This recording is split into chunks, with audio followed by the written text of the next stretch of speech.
देखिए, ऑप्शन की बात है, बिल्कुल सही है। इनका प्रश्न ये है कि अगर हम इनको ना दें तो किसको दें, वोट देने की बात। हमारा यही कहना है कि ऑप्शन हमने कंधा बदल लिया, इस कंधे पे वजन हो गया तो इसमें रख लिया। फायदा क्या हुआ? गाय की हत्या तो जहां की तहां रह गई। तो और हम नई पार्टी भी नहीं बनाना चाहते और किसी पार्टी विशेष का नाम भी नहीं लेना चाहते, क्योंकि अगर हम पार्टी बनाएंगे, गाय पार्टी मान लो हम बना दें, तो गाय पार्टी राजनीति करने लगेगी और वो भी यही हो जाएगी। तो ये, क्योंकि राजनीति करने के लिए बहुत सारी चीजें चाहिए, उसमें वो भी वही हो जाएगी। तो इसलिए हम वो खतरा नहीं लेना चाहेंगे। करपात्री जी महाराज ने गौ हत्या के विरोध का सबसे बड़ा आंदोलन किया था। उन्होंने राम राज्य परिषद नाम की पार्टी बनाई थी। बहुत सारे लोग उसमें जीते भी, लेकिन बाद में सब लोग इस पार्टी में उस पार्टी में चले गए। तो ये शुरुआत में लाभ लेने के लिए कोई भी आ जाता है, फिर उसमें चला जाता है, तो हम जहाँ के तहाँ रह जाते हैं। इसलिए हमारा ये कहना है कि जब हम ये शपथ ले लेंगे कि शपथ पत्र देने वाले को ही वोट देंगे, तो हमारा वोट तो चाहिए ना नेता को। हर पार्टी, कई प्रदेश ऐसे हैं जहाँ पर इस तरह का कोई कानून नहीं बनाया।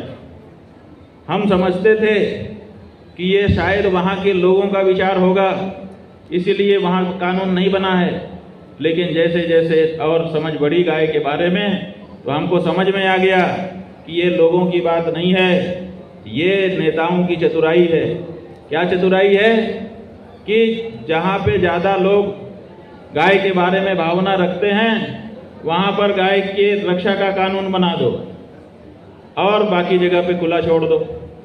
तो ये जो प्रदेशों में गौरक्षा कानून बने हैं, असल में ये गौरक्षा कानून नहीं है, ये गौरक्षा स्थल निषेध कानून है। स्थल निषेध का मतलब यहाँ नहीं काट सकते आप, यहाँ गौ हत्या नहीं कर सकते।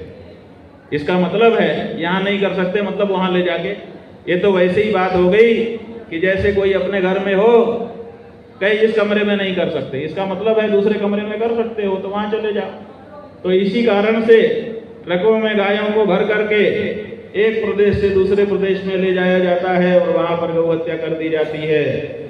जब बीच में कोई गौरक्षक उस ट्रक को पकड़ करके गौ माता को बचाने का प्रयास करता है, तो उसको धर्मवीर, गौरक्षा वीर कहने की जगह भारत के जिम्मेदार लोग गुंडा कह करके संबोधित करते हैं। ये चोट अलग से हमको मारी जा रही है। गाय के ऊपर जो चोट लग रही है वो अलग लग रही है, गौरक्षकों के ऊपर भी चोट मारी जा रही है, उनको गुंडा कहा जा रहा है। और अभी जब हम पटना में आए तो हमको लोग मिले, उन्होंने कहा गाय को बचाने के लिए हम गए थे, हमें जेल में डाल दिया गया है। जाने कितनी संख्या है, 25-30 की संख्या में लोगों को जेल में डाल दिया गया है और उनकी कोई सुनवाई नहीं है।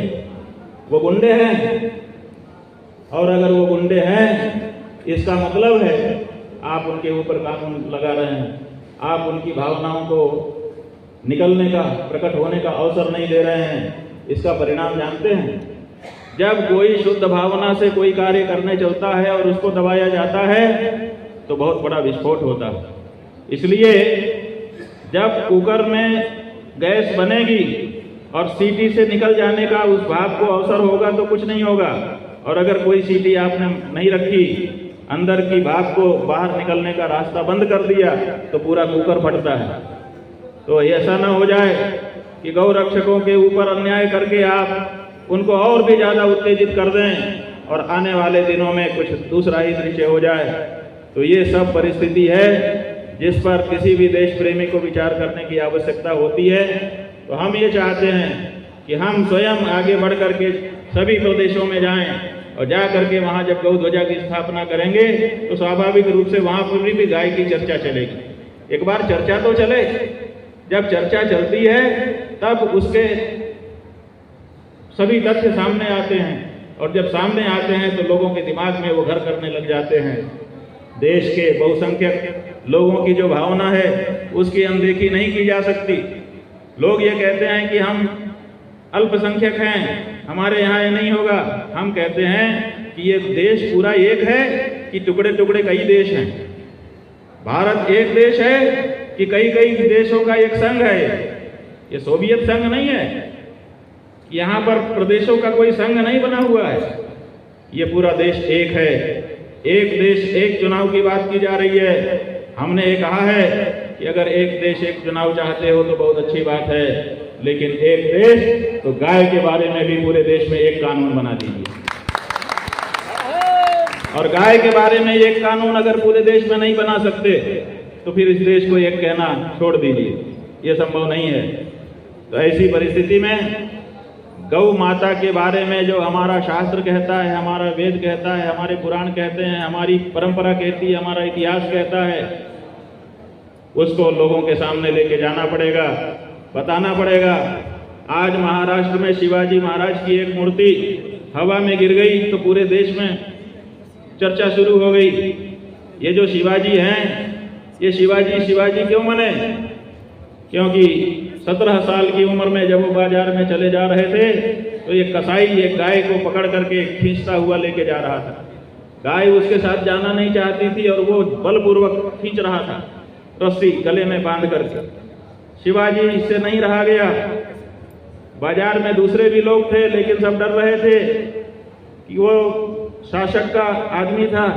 अगर कैबिनेट की बैठक बुला दी वहां की सरकार में, और कैबिनेट की बैठक बुला करके प्रस्ताव पारित कर दिया कि गाय की बात करने वाले शंकराचार्य को नागालैंड में प्रवेश नहीं दिया जाएगा। बताइए, भारत के नागरिक हम भी हैं और भारत के प्रत्येक नागरिक को किसी भी प्रदेश में आने की, जाने की और अपनी बात कहने की छूट होनी चाहिए कि नहीं होनी चाहिए? संविधान ने ये छूट दी है कि नहीं दी है? और हम कोई हिंसा की बात नहीं कर रहे थे कि हम किसी की हिंसा करेंगे, किसी को गाली देंगे। तो जब हमने नागालैंड के लोगों के विरुद्ध कोई वक्तव्य दिया ही नहीं, तो नागालैंड की सरकार ने बिना किसी कारण के प्रस्ताव पारित करके कैसे शंकराचार्य जी को नागालैंड में जाने से रोक दिया? और वो भी भाजपा। एक तरफ भाजपा के जो मुखिया हैं, संसदीय दल के नेता, प्रधानमंत्री जी, वो गाय के साथ फोटो खिंचवा करके पब्लिक कर रहे हैं अपने हैंडल ट्विटर से, माला पहनाते हैं, जरी वाला शॉल पहनाते हैं, पूजा घर में दिखाते हैं। इसका मतलब कि ये हमारी पूजनीय है। एक तरफ उनकी तरफ से ये हमारे सामने दृश्य प्रस्तुत किया जाता है और दूसरी तरफ से उसी समय, उसी दिन नागालैंड भाजपा शंकराचार्य जी को केवल इसलिए नागालैंड में प्रवेश से निषेध कर देती है कि वो गाय की बात करने के लिए आ रहे हैं। ये दोहरा चरित्र, ये आश्चर्यजनक है। इसलिए हम ये मांग करते हैं, देश के लोगों की तरफ से मांग करते हैं कि भारतीय जनता पार्टी को भी ये स्पष्ट करना चाहिए कि असल में उनकी बात कौन सी है। जो प्रधानमंत्री जी दिखा रहे हैं वो है कि जो नागालैंड भाजपा का अध्यक्ष कह रहा है वो है। असलियत क्या है? ये दुरंगी नहीं चलेगी। दुरंगी छोड़ दे, एक रंग हो जा, सरासर मोम हो जा, संग हो जा। ये दुरंगी नहीं चलेगी कि जहां गाय के भक्त हैं वहां गाय के भक्त बन करके आप चले जाओ, और जहां गाय के भक्त नहीं है वहां पे गाय के मांस प्रेमी बन करके आप चले जाओ और दोनों जगह के वोट ले लो। आपको ये स्पष्ट करना होगा कि आपकी भावना में गाय के बारे में क्या बात है। तो ये स्पष्ट करने की भी जरूरत है। हम चाहते हैं कि देश की हिंदू जनता भारतीय जनता पार्टी से इस बारे में स्पष्टीकरण मांगे और संकल्प लेना है। हम ये नहीं कह रहे हैं कि अमुक पार्टी को वोट दो, हम ये नहीं कह रहे हैं कि अमुक पार्टी को वोट मत दो। हम ये कह रहे हैं कि जो पसंद हो तुमको पार्टी, उसी पार्टी को वोट दो, लेकिन वोट देने के पहले शपथ पत्र लिख लो प्रत्याशी से कि उसने क्या गाय के पक्ष में शपथ पत्र दिया है कि नहीं दिया है। क्योंकि अगर गाय के पक्ष में शपथ पत्र देने वाले प्रत्याशी को, पार्टी को आप वोट देंगे तो आपको गौ रक्षा का पुण्य मिलेगा, और अगर गौ हत्यारी पार्टियों को आप वोट देंगे तो आपको भी उनका समर्थन करने के लिए गौ हत्या का पाप लगेगा। तो हमारा उद्देश्य यह है कि हिंदू जनता गौ हत्या के पाप से बचे। बंधुओं, ये कुछ बातें हमने आपके सामने कह दी। ये गोपाल मणि जी हम लोगों के बीच में आए हैं। ये गौ प्रतिष्ठा आंदोलन इन्हीं की तरफ से चलाया जा रहा है। ये हमारे पास पहले आए थे, हम लोगों ने इनको समर्थन किया था, फिर इन्होंने लंबे समय तक लड़ाई लड़ी, फिर इनकी भी हिम्मत छूटने लग गई। फिर ये हमारे पास आए कि हम चाहते हैं कि चारों शंकराचार्य इसमें आगे आएं। तो हमने कहा भाई चारों शंकराचार्य आए तो चारों के पास जाइए। तो जो बाकी के 3 शंकराचार्य हैं उनके पास ये गए और सब ने इनको पत्र लिख करके और वक्तव्य दे करके समर्थन दिया। तब हमारे पास आए कि तीनों शंकराचार्यों का हो चुका, अब आप चौथे हैं, आपका भी इसमें समर्थन होना चाहिए। तब हमने इनको समर्थन दिया और केवल समर्थन दे देने मात्र से हमको संतोष नहीं हुआ।